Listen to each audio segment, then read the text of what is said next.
Hi everyone, Julia Usher, Recipes for a Sweet Life. Welcome back. With my airbrush launch now safely behind me, I've been freed to get back to 3D creative cookie decorating, my forte, what I really love to do.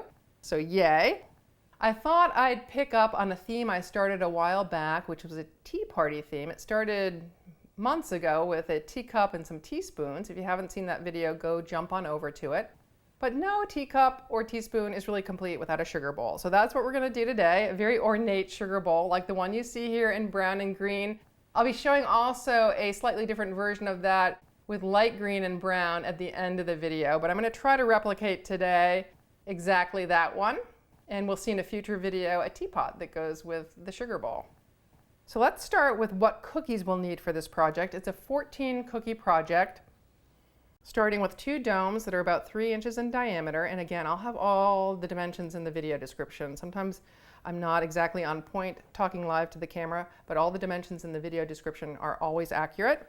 Then we need 6 embossed because they've got this texture on them, and contoured because they're slightly curved diamonds. They're curved so they can fit up along the seam of the sugar bowl, along the mid-seam. They're a really fun piece, and I'm going to show you how those were created in a future step. We need another embossed and curved piece for the lid of the teapot. It's going to sit like so. We need yet another embossed and curved piece, though slightly smaller and with a different pattern. It's also got a slight curve to it. And that's just going to create a little lift for the sugar bowl. It's going to sit on the combination of this embossed piece and a plain round, or you can get a little fancier and do a plaque for the base as well. And the last 3 pieces are a modified plaque cookie. This is a frankencookie because it was cut and then cut again to create a completely different shape out of a different cookie cutter. That's going to become the handle on top, and then we need 2 small handles from the sides. Those are molded cookies.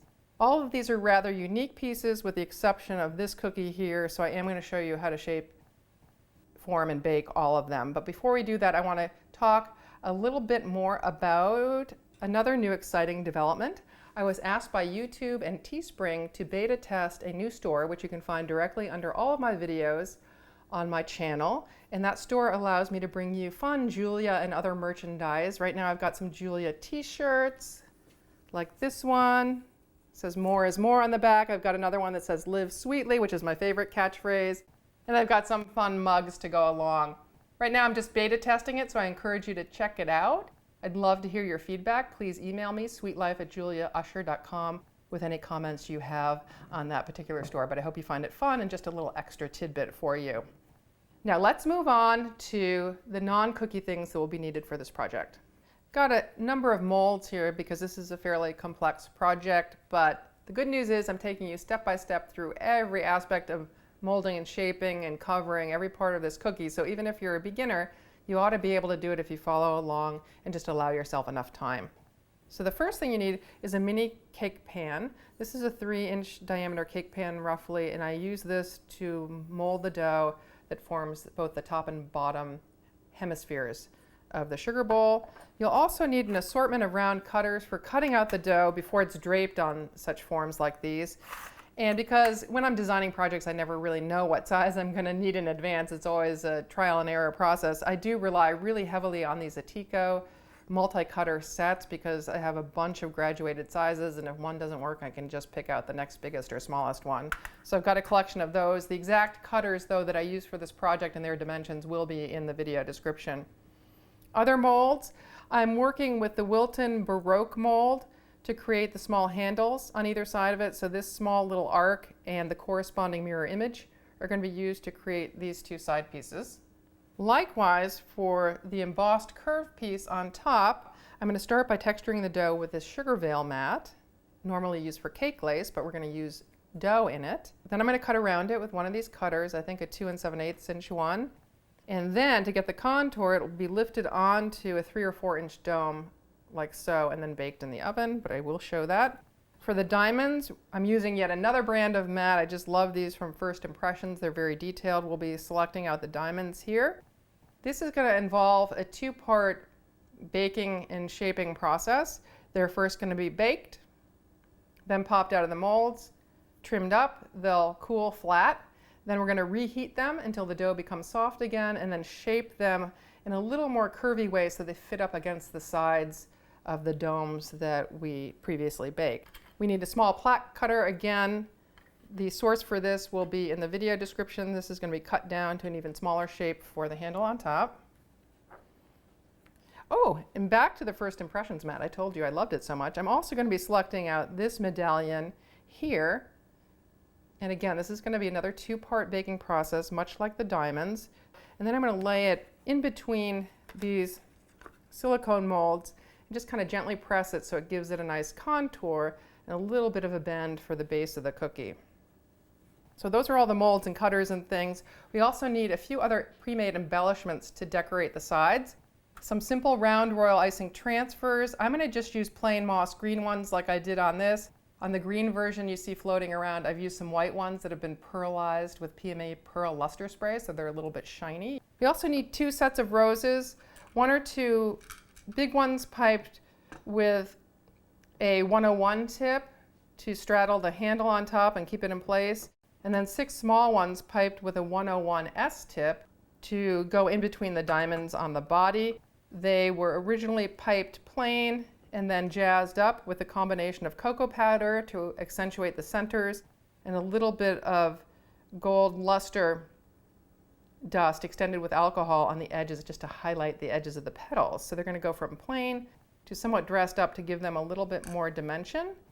And again, the elements I need for that are just a little bit of plain unsweetened cocoa powder for dusting, a little bit of gold luster dust which will extend with alcohol and then sponge on with little daubers or sponge brushes.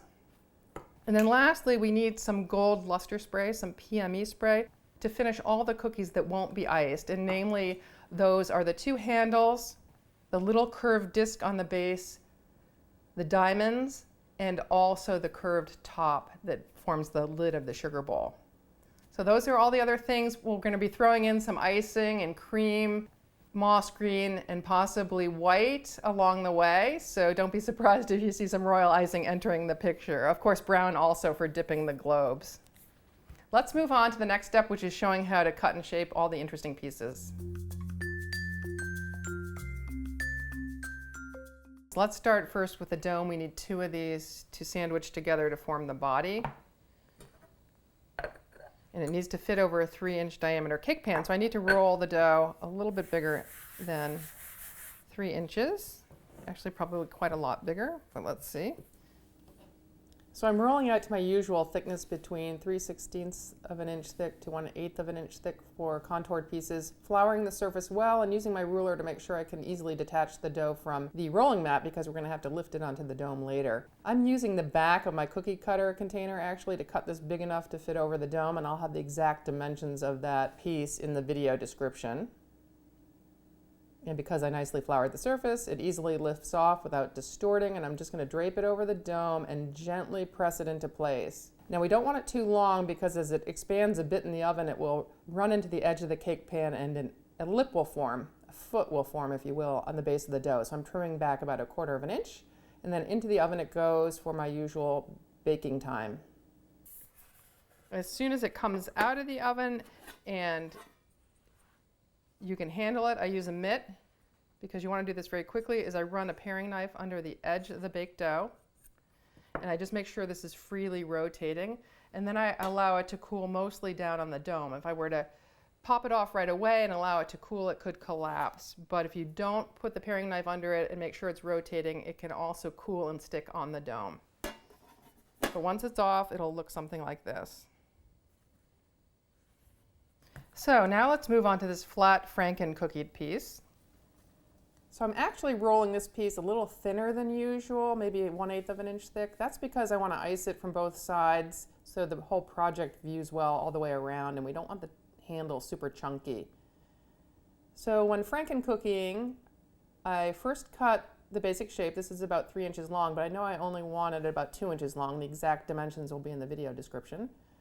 But I'm going to leave all the dough around it as I cut, because if I do that, it will be less likely to misshape the actual piece that I want to end up with. I'm simply cutting a V at the bottom to knock off the excess, and then once it's fully cut, I can remove all the surrounding dough.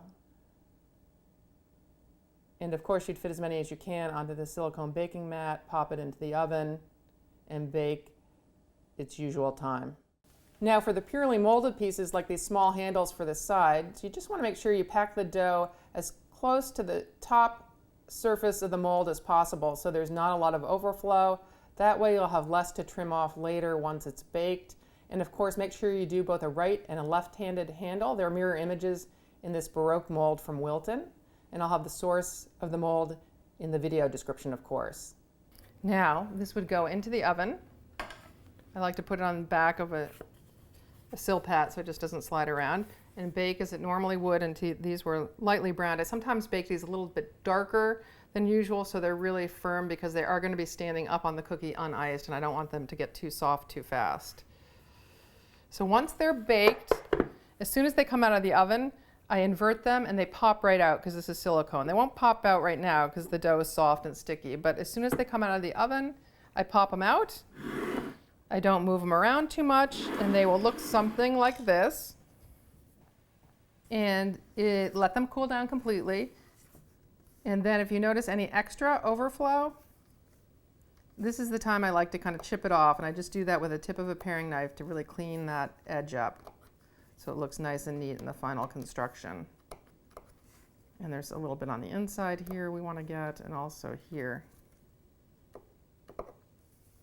And here. Now if you were to do with this with the dough soft, it tends to crack and break more, especially along these delicate areas. And that's that. So now we're going to do the first embossed and contoured piece, which forms the lid as a reminder. It's embossed because it has this texture, it's contoured because it's curvy. We're going to start by embossing it first. I have to do the embossing out of the mold here as opposed to baking in a mold because this particular mat is not oven proof to the temperatures that I normally bake. It's only rated to 350 and I bake at 375. But it should hold its shape pretty well, especially if I roll the dough pretty thin, which I need to for this particular part of the project. I don't want the lid to look really bulky. So I'm going to start by rolling it out really thin on a well-floured surface. I'm going to try to capture this pattern here. So I center it over that. I do dust the back side though so that the pin doesn't stick to the back side as I'm rolling. And I am going to roll till I almost see the texture coming through the back side of the dough, and then I'll know it's rolled thin enough, and then I'm going to get a good imprint. And that looks pretty good. Okay, so we're going to flip it over and then simply just peel the mat away from it.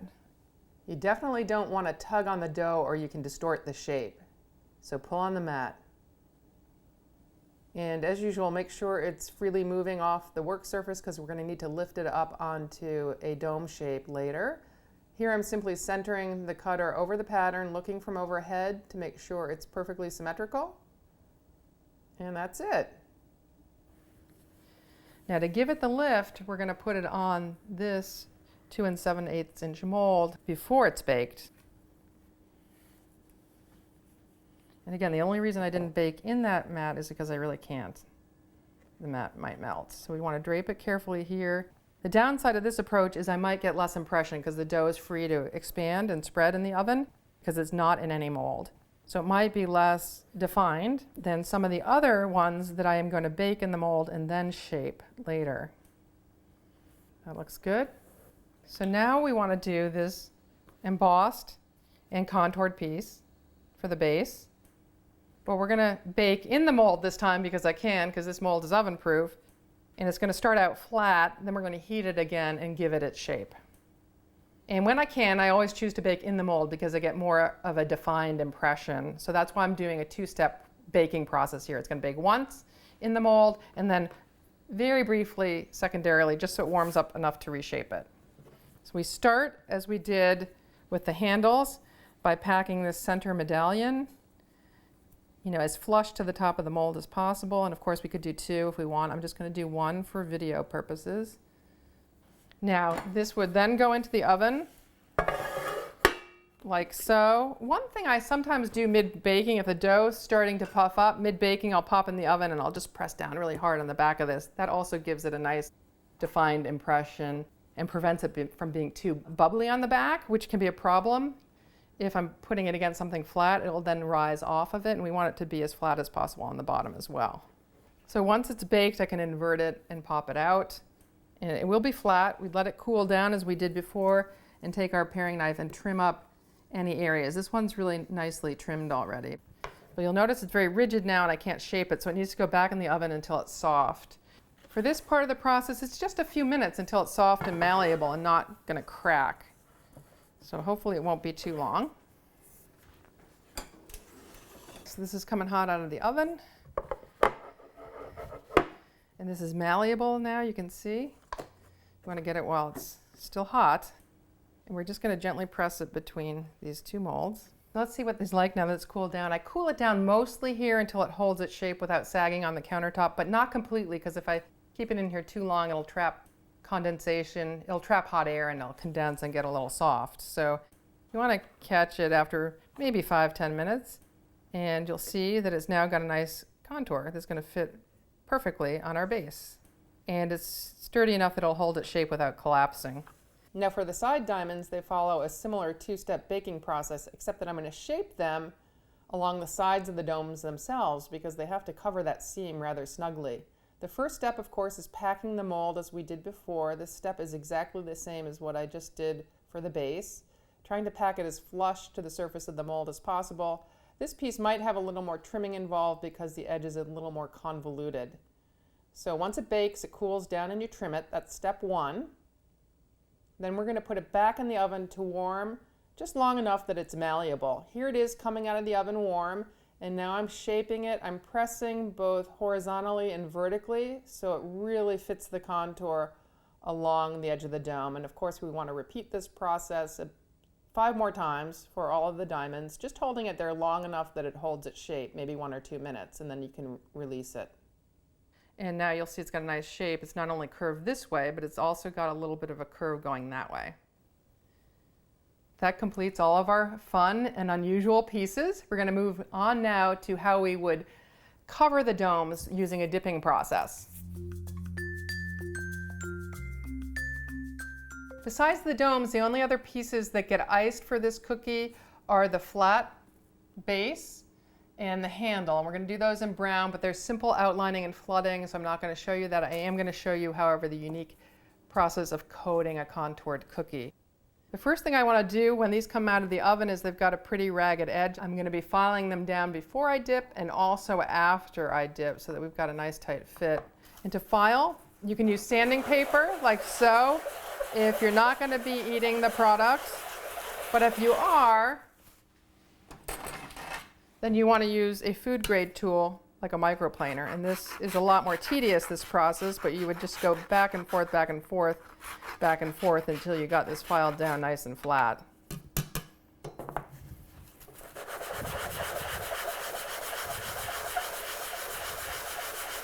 I'm just going to do one half. You're going to need to do this to both halves. File them both first before you dip either one. And that looks pretty good. We're just going to dust off the excess and we are ready to dip. Now for dipping, it's kind of a messy process. I like to dip over paper towel, or better yet over some kind of container like a small cookie sheet where I can capture the drained off icing and perhaps recycle it for later use. But I'm just going to use a paper towel for now. We've got our dipping consistency icing already mixed, and we're looking for it to flow pretty gradually to rapidly off the spoon and not to have too many air bubbles. We don't want to stir it vigorously. So stir very gradually. You'll notice I've got a nice deep bowl. I need it deep because I can't have the bottom of this touch the bottom of the bowl or you'll get a big air bubble there. So I simply submerge it head on all the way up to the edge of the cookie. You want it completely covered, and then rotate it towards me gradually. Now with big pieces like this and with the dipping method in general, you tend to see more air bubbles than if you were to outline and flood. And we want to pop those air bubbles as quickly as possible, so I'm just taking my trussing needle to do that. If you pop them too late, you can sometimes leave a little dent in the dome. I'm concentrating mostly on bubbles that are going to be visible in the end construction, so here along the side, less so at the top and very bottom because diamonds and other things will be covering them. So I think that's as good as I'm going to get it. This color is a lot darker than the one that I used here. That's partly because I put more coloring in it, but I also let it sit for a couple of days so it really saturated. Normally I use this right after I mix it so it's not quite as dark. Then I want to set it on something to drain so that I don't get a foot on it. So a few little bubbles are okay. Right now it's probably too dry for me to pop that one, but my diamond's probably going to cover that, so I'm not going to worry about that. Not worrying about any too low or any too high, but it's kind of this middle zone that I want pretty clear. I also, before this sets up, I want to clean up the bottom edge. That'll just give me less to have to file again for the second time. And I'm just following the nice straight edge that I filed before to kind of clean it down. It's I'm wiping more to the inside as opposed to dragging it side to side. That creates a cleaner edge. Okay, so I think that's adequately cleaned up. I might do that a couple of times, but if you start to see the icing cracking at the edge where you're wiping, you just want to leave it be. So I'm going to set that aside to dry completely, ideally overnight. We want to do the other one as well.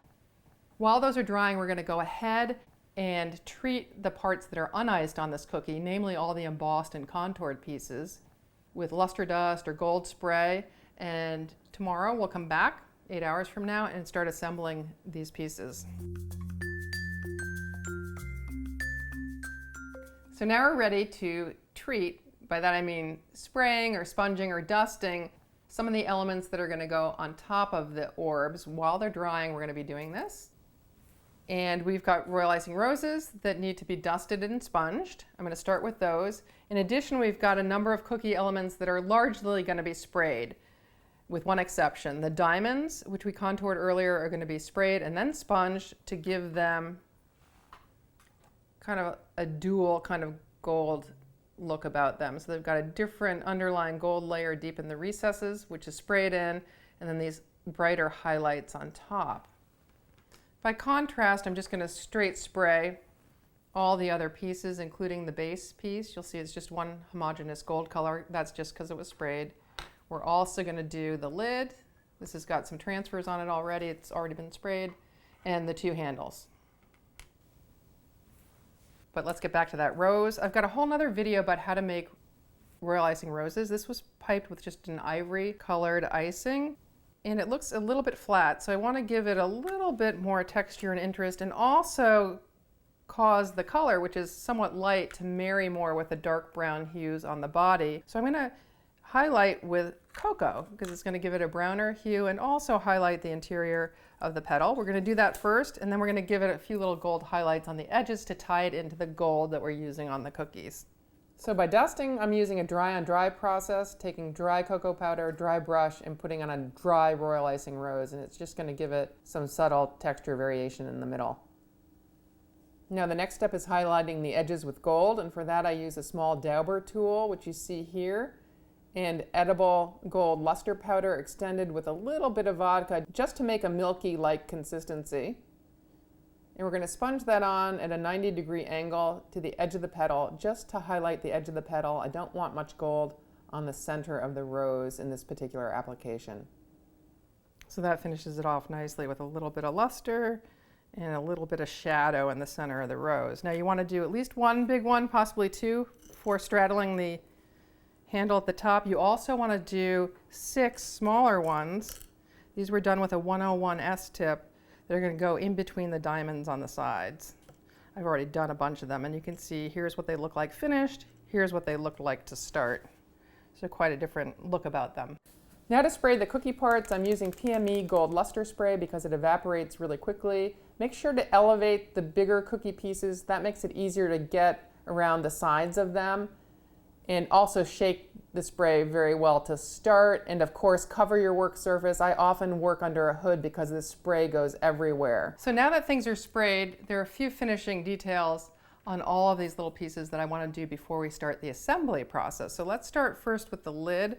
I want to complete getting my royal icing transfers on there. I have a whole nother video about how to make transfers, so please jump on over to that if you don't know how. I like to make these in advance because when I place them on the sides of things like on the pot, they're less likely to drip because I use a relatively loose icing to make dots. And I also have more flexibility in terms of arranging things that they're dried in advance as opposed to directly piped on the cookie. Then we're going to advance through some other pieces, but let's get started here with the lid. This is just a simple gluing process. I'm using a relatively thick cream icing that I'm going to use on the side of the cookies because it kind of matches the gold. I just need a little blob there. And we're going to plop that guy in place. Center it in there, and that's all you need to do.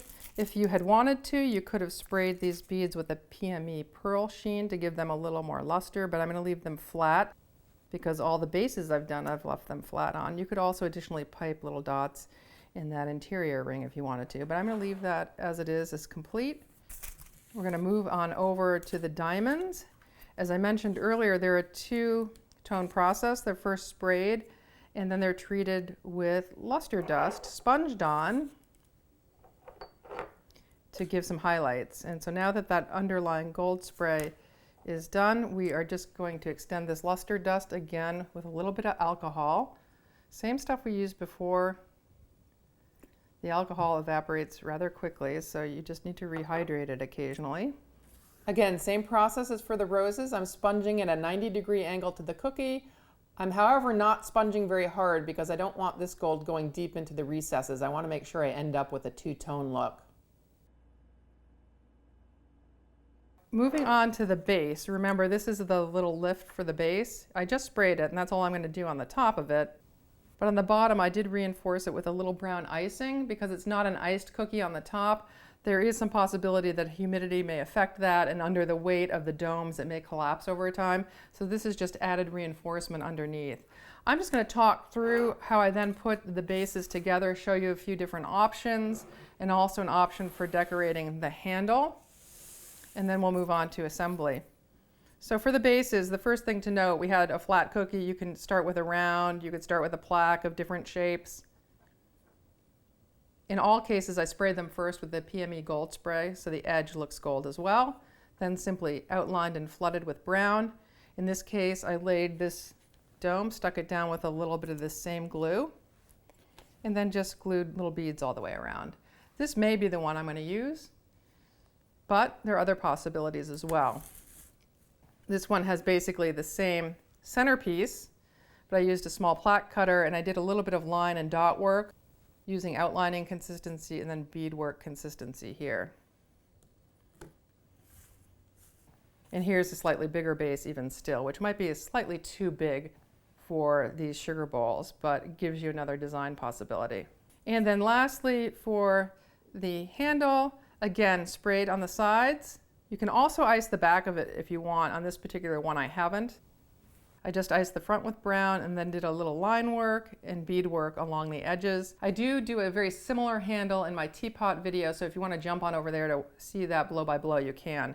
But you're going to see a lot of line work and bead work on the sides of the orbs as we put it together, and it's the same exact process. I kept the decorations on the sides pretty minimal, lines and dots, because there are so many textural elements and so many pieces to this project that I think generally less is more in terms of piping can sometimes make a better overall design. Okay, we're ready to now assemble now that these are dry. Before you start sticking them together though, you want to make sure you do two things, and that is, again, file them for fit again because there'll be a little bit of drippage from the draining icing. I've done that already. The additional thing I've done is I've marked which I think is going to be my top. Ignore that B. This is my top marking, and this is my bottom marking, and I generally choose the piece that's more perfect to go on the top. Whoops, there are a few little blemishes here, but they're going to be covered by the lid, and there were more issues with this one. So I put that on the bottom. It was also slightly bigger, I think, and so I thought it would be safer to have that on the bottom. And I also marked with a notch how these best line up and fit. So you'll see a little line there and also a line in the top.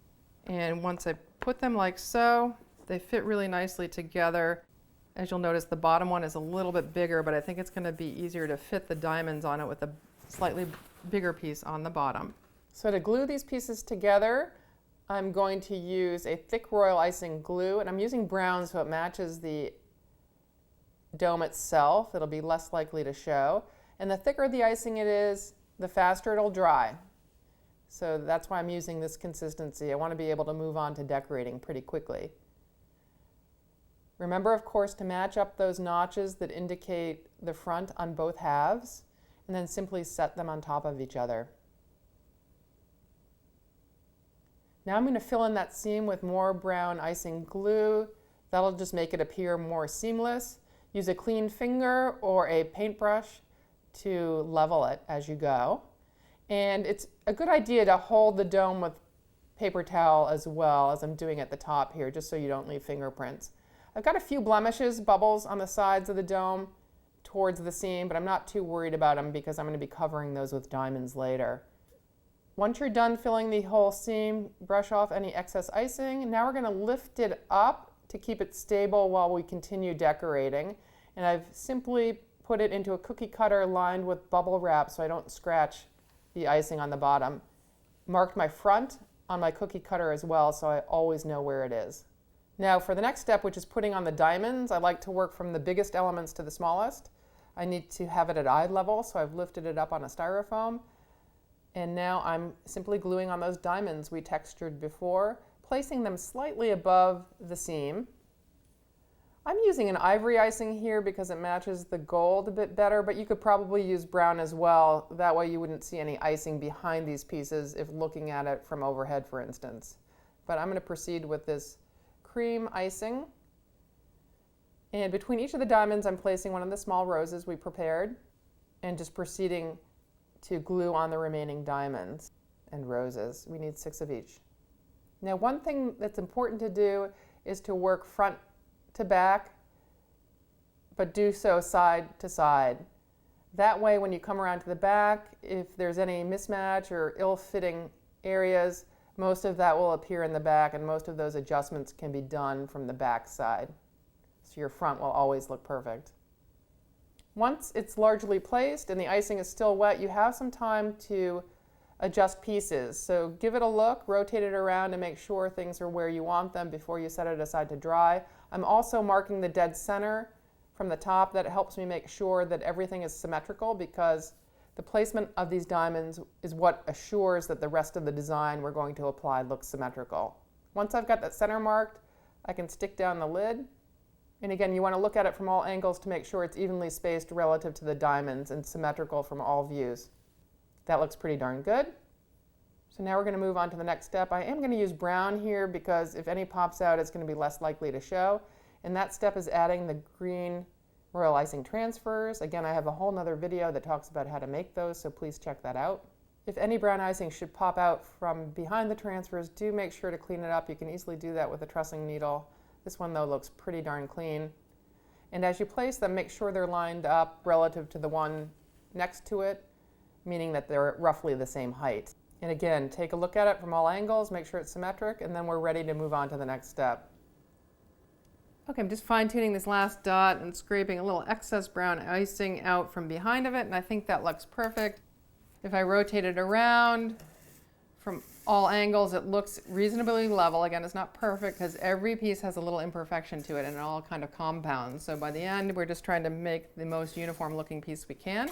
I've got all the transfers on, all the cookie elements now, all the big stuff. And as I said before, I like to work big to small. So I'm now going to clean this all up and come back with royal icing in 2 shades, cream and green. I'm going to apply a little green dot work and some cream lines, much in the same manner as I did up there, to detail the top. Then I'm going to flip it over and do something slightly simpler on the bottom.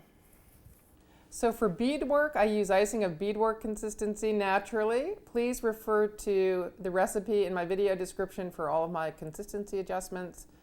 I'm just going to pipe about 10 to 12 dots here, extending from the transfer down into the corner between the diamond and the rose. And you want to make sure you pipe these dots as symmetrically as possible around the central green transfer. So we'll be piping a row to highlight one side of the diamond and another one on the opposing side. Occasionally stop, look at this, and make sure that things are looking symmetric. If you make a mistake, you can scrape off the icing while it's still wet using your trussing needle and clean it up with a very modestly damp paintbrush. You don't want to get the icing, though, too wet, the brown icing, or you'll leave a spot.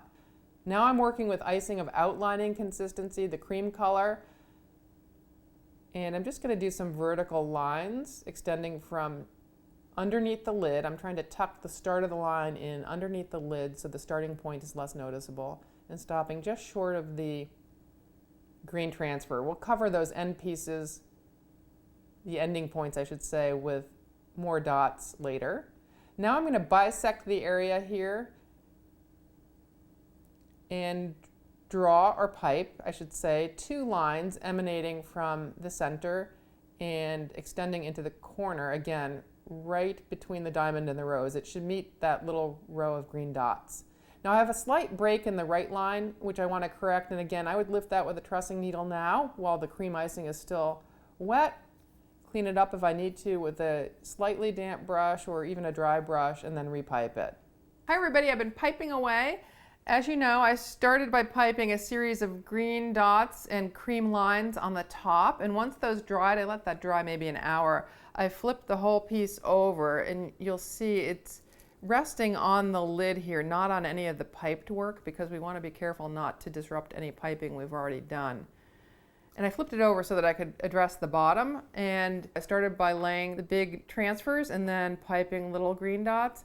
And then I wanted less detail on the bottom because we're going to have a fairly busy base and we have a fairly busy top to it. So I wanted a little bit of visual separation between the two. So instead of 12 lines, I just put 6 lines down in cream and then straddled them with cream dots.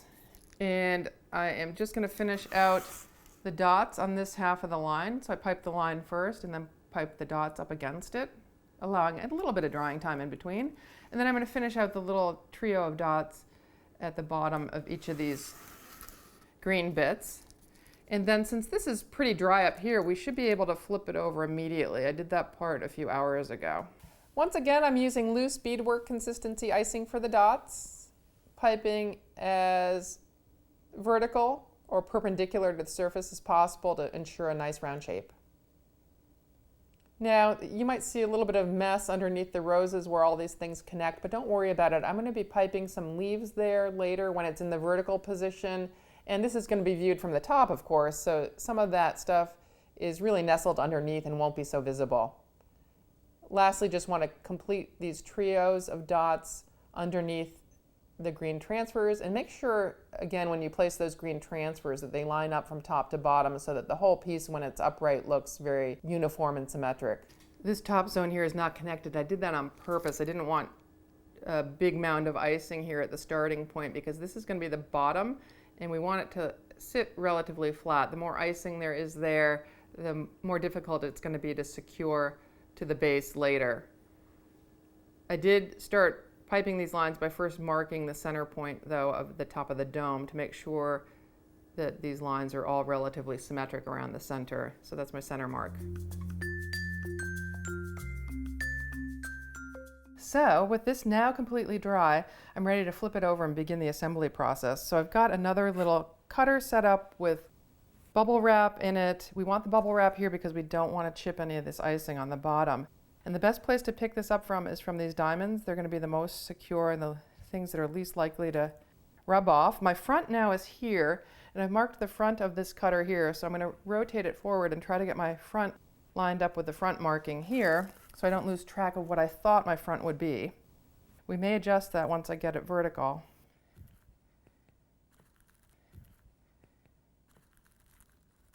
You just want to make sure it's centered in there. If not, when you first let it down, just scooch it on over. And that's all there is to it. Whew. So I flipped it up. I still am quite satisfied with my front, which is now facing you, but I realized in flipping it over, I forgot to put the beadwork detail along the upper edge as I have on that pot. And I think it just helps to even things out if there's any irregularity in the top piece to have this trim. So I'm going to pipe slightly bigger dots here to mirror the bigger dots I put on the bottom of the sugar bowl as well, starting in the back, so that if they don't perfectly connect, that lack of perfect connection is in the back. And I'm kind of piping them on the bottom of the lid so that they cover these piping seams from the other lines and dots that I'd piped earlier on top. And you just want to make sure you're keeping the dots level as you go around so they don't look wavy. So I'll be periodically stopping to check that.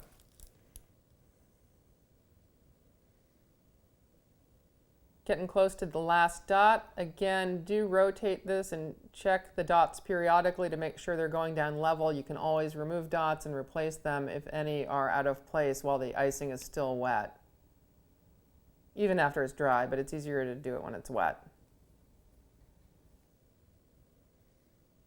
So I'm ready to mount the body to the base. I actually chose a more elaborate base than the simple round I began with earlier, just because I think it adds a little element of detail.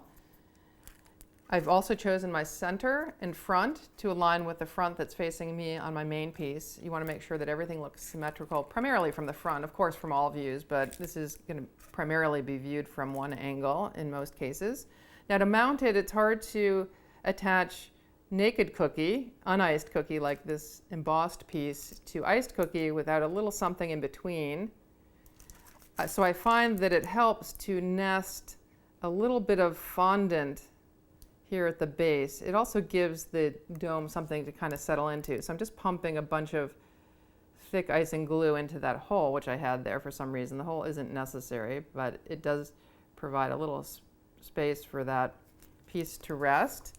We're just going to make sure it's centered front to back and side to side before we actually stick it in the fondant. You can lift it up and redo it, but it's best to try to avoid that.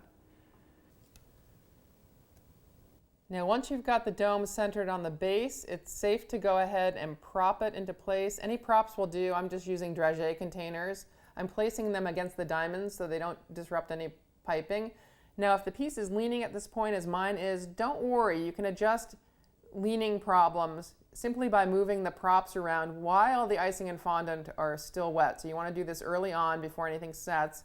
Here I'm just pushing in one of the containers to straighten everything up. And I think it looks pretty good, so I can set it aside to dry. So we're ready to put the handle on. Usually I like to give this several hours of drying time before I put the handle on, because if this is at all wobbly, which it still is, it makes it more challenging. So I have to touch this very carefully, and of course leave it propped. Even when it's well dried, I leave it propped while I'm putting these pieces on, just in case, because you are applying a little bit of pressure to it. Now to get the top handle on, a reminder, it looks like this, and I just repeated the same cream line work and green dot work on it to tie into what was done on the sides. I do like to secure it with a little bit of fondant as well. This just gives it more of an anchor. And here I'm using a gold icing glue just to match the fondant. And we're going to put some on top and kind of plunge it in and hope we get it centered, both front to back and side to side. So once you've plunged the handle in place and you're sure it's reasonably centered, again, don't worry if it's leaning to the left or right or backwards or forwards, because we can fine-tune the lean when we apply the roses. I'm putting a pretty big rose at the front. This was done with a number 101 tip to conceal the fondant, and also just because it looks pretty and ties in with the roses on the sides. Again, using thick royal icing glue to keep it in place and gold to match the fondant. Now, my handle's really leaning backwards once I added that rose, but I'm going to put a smaller rose in the back, kind of sandwich the handle between the two, and I'll be able to keep the handle in a more upright position with this small rose behind it supporting the handle. I've used a smaller rose in the back because I don't want to see it from the front. I want the big rose to really speak for itself. Okay, the handle looks really straight, front to back and side to side. Now, every rose needs some leaves, so I'm going to pipe some in here with a 349 Atico tip. These leaves also give a little more support and glue around the roses in the handle.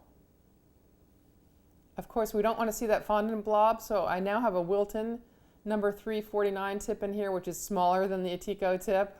These tip sizes are not standardized, but it's the perfect size to fit in here to cover the fondant blob. You'll note I also didn't ice the back of that handle. In the ideal world, I would, so that the piece would view beautifully from all directions.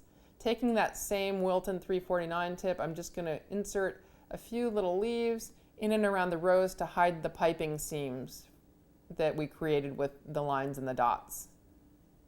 I've chosen a light moss green here to contrast the darker moss green beadwork. Okay, those 4 leaves look great. We'll come back to the rest of the leaves around each of the roses a bit later when this is a little bit more stable, but I do think it's stable enough to put on the handles. I've rearranged the props so that I have easy access to the handles, which are going to go, first one's going to go right here and the other one's going to go directly across it. But to attach them, I need a little thick brown royal icing glue, so I'm going to go get that and come back and put the handles on. Okay, to attach the handles, you need just a touch of thick royal icing glue. I've chosen brown so it matches the side of the bowl and is less likely to show. I have rested it on the top of the rose to keep it from sliding, and I've also placed it dead center between the 2 lines that straddle the rose. Now before the icing sets, I want to clean up any extra that's popping out with my trussing needle, like down here at the bottom of the handle. I also want to make sure that it's not leaning front or back and views nice and straight from the sides.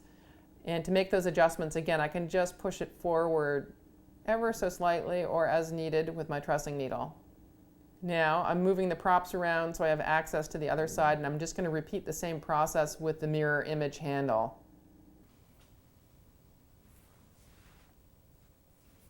Okay, the handle's looking really straight from this direction. I just want to rotate it towards me to make sure that they're looking roughly similarly placed on the sides from the front view. So to do that, I do need to move this prop temporarily and just rotate it forward.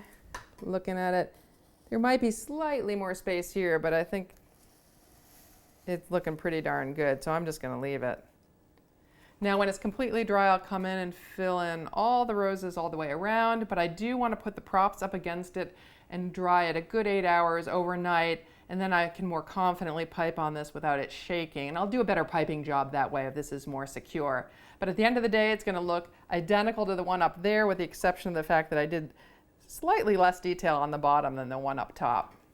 I've also got another fun view to show you that uses 2 colors, so I'm going to go ahead and prop this and put it aside and bring that view on out. Here's a cute little 2-tone number here. The only things I did differently were that I dipped the top dome in green and I left the bottom in brown. I also laid some thick modeling chocolate bands on the top. That saved a little bit of time over the detailed piping, but it gives a very different, more bold look, which I kind of like. So that's one option. Of course, there are myriad others, just a few other ideas. You could take that same modeling chocolate and cover the seam with it, create a band or tie a bow. You could also paint on the domes themselves or airbrush on them, which I hope to do in future videos. So lots of possibilities here with the same basic construction. In fact, I take this same basic construction up another level in an upcoming teapot video. Literally, I expand the project with a more dimensional base, and I also add a teapot spout. So if you haven't seen that video, do check it out. In the meantime, live sweetly.